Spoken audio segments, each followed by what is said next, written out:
Hey guys, it's Storm. I just wanted to bring you guys a quick deck tech, standard deck tech that is, of what I like to call Temur monsters. It's a deck I've been playing around with for a while, and I won with tonight, finally, after the final rendition, and people seem to have some issues with it, and it was kind of humorous. Anyways, I'm going to bring it to you guys here in a second. Alright guys, so here's the deck. We have 2 elvish mystics, 4 rattleclaw mystics, 4 generator servants, 2 sylvan caryatids, 3 titanic growth, 3 Temur battle rages, 2 polukranos, 1 nylea, 1 xenagos, 1 Chandra pyromaster, 4 stormbreath dragons, 2 torrent elementals, 2 prophet of kruphix, 1 xenagos, the god of revels, 1 Sarkhan, the dragonspeaker, 1 nissa, worldwaker, 3 terra stomper, and 2 become immense. Now, one thing I need to warn you guys before we get any deeper into this video is that this card is 62. This deck is 62 cards anyways, that is. So, if you're not comfortable with running a deck that's a little bit above what it should, then this would be the time to change the video. Anyways, so you might be noticing there's a lot of dorks, and you might notice that there's no 3 spot. That is because there's nothing in 3 that is really beneficial to this deck. Now, I'm gonna go over the land base, and then I'm going to go over the combos in the deck. So now we're going over the land base. The land base is 24 cards. The main part of the deck is 39? I can't remember right off the top of my head. The deck's 62 or 63 cards. So, to start things off, we have 2 polluted delta and 1 flooded strand. These could all be polluted delta or flooded strand, it's just, you need the blue. That's basically all they're there for, is for fetching for your islands. We've got 3 wooded foothills to get your green and your red. 2 frontier bivouacs for mana fixing for all the colors you'll be using, but they're slow, so I only put in 2. I put in 3 Temple of Abandon, 2 Temple of Mystery, for Scry, which has saved so many draws, even if they're a little slow, and 2 Shivan reefs, because Temple of Epiphany is incredibly expensive, and these are kind of faster than those, but, you know, no Scry. And 3 basic islands, 3 basic mountains, and 3 basic forests, and that is literally all there is to this land base. Okay guys, so we're back. So I wanted to discuss some of the, well, essentially the most important card in the deck. Oh, and for those who are officially wondering, it is 63 cards. I am sorry, misinformation up until this point. I'll even put it down in the the description below. Anyways, the most important card in the deck is Generator Servant. He allows you to get your fatties out much more quickly and with haste. That is imperative. That's why there are 4 of him. Because he is just so good. Now, there's also, 8 other dorks in the deck. 2 sylvan caryatids, because I only have 2.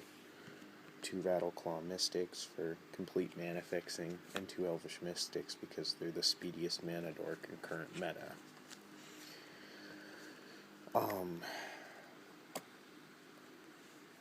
Let's talk a little bit about utility.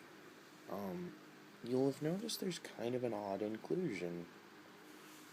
Torrent elemental. You might be going, why the hell is this in the deck? Torrent Elemental is in the deck because it taps down all their creatures, which is excellent. It is resilient to removal because if this gets killed by a hero's downfall, you can simply delve it away with Become Immense and then reanimate it on your next turn. Or if it gets exiled by something like Utter End or Abzan Charm, you can just bring it back on your next turn. But the ability to tap down all their creatures and be a 3/5 on top of it all is really, really good. In fact, I will play this most of the time before I play any other fatty if it's in my hand, just because it keeps them under control when it comes into me swinging at them. Another odd one you might have noticed was Prophet of Kruphix. Nobody plays with Prophet.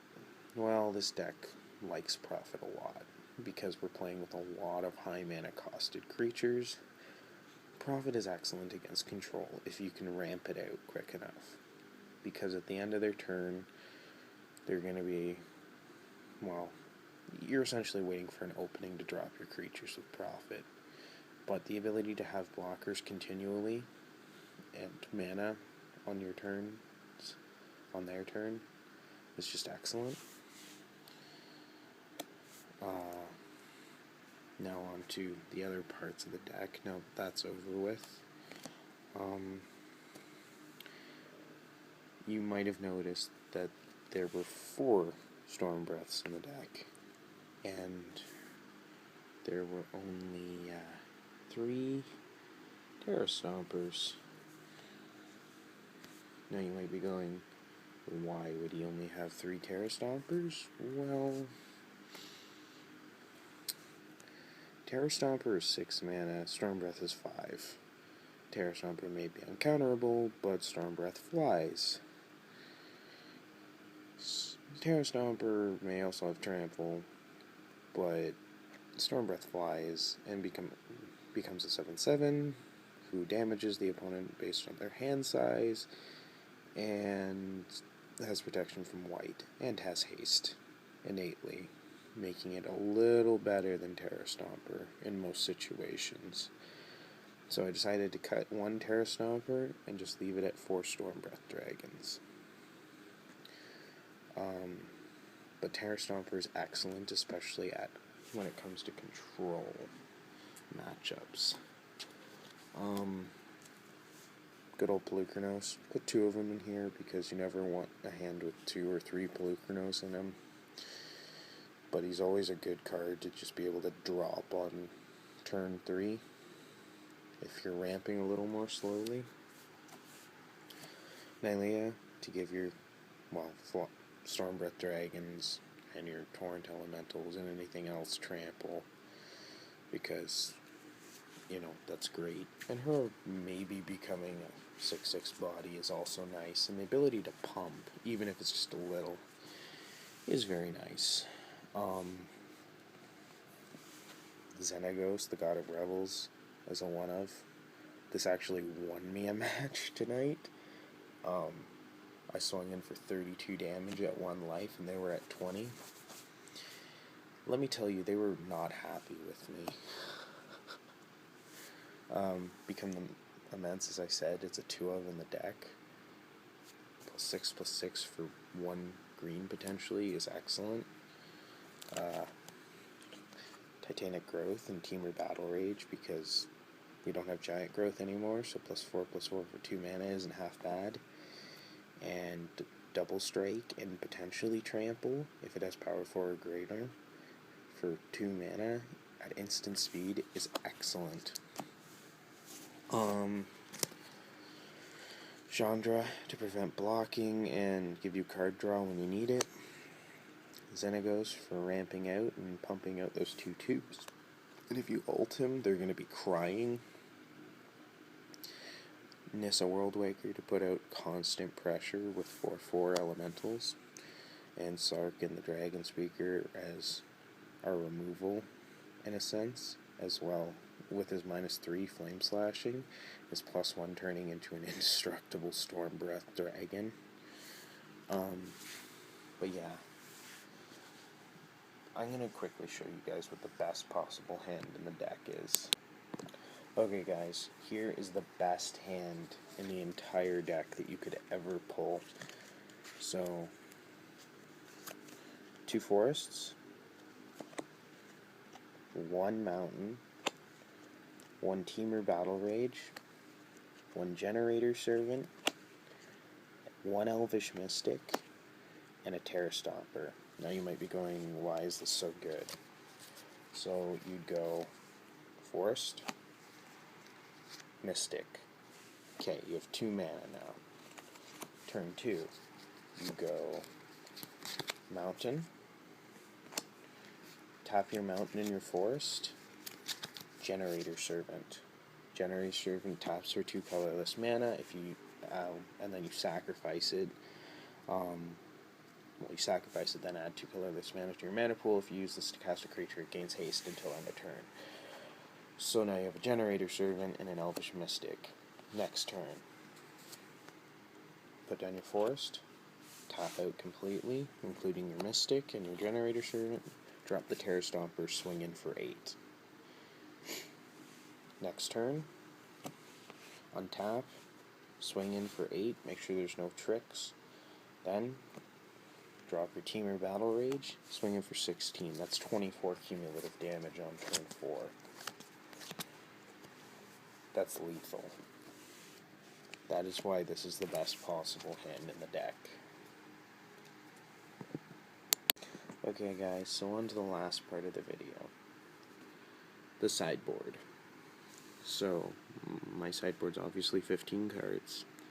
So, let's just get right into the nitty-gritty.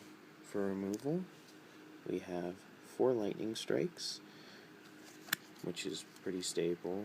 Lightning strike, 3 damage, 2 mana, instant speed, and 4 magma jets for scrying and dealing damage, obviously. I usually bring those in against highly aggressive matchups just to burn out their gas and then come in with my bigger stuff later, even if it does take me longer. We have 4 negates for those annoying control matchups, just to maybe resolve our fatties if they happen to be the stormbreaths or something of the like. And we have 3 pump spells. The 4th, Titanic Growth, and 200's Prowess if we really feel that we're getting our hands deprived of us by things like Thoughtseize and Despise, because even a few cards is great in green. So, well, Hunter's Prowess is +3/+3 at sorcery speed, gives a trample, and gives the creature, whenever this creature deals combat damage until the end of the turn, draw that many cards. So, you know, you swing in with a 4/4 elf, and they go whatever, okay. Or they block and they take 2, you draw 2 cards, and then you kill their thing. Anyways, that's the video, guys. I hope you enjoy. Please like, comment, and subscribe if you enjoyed the video. And I hope you guys have a fantastic day.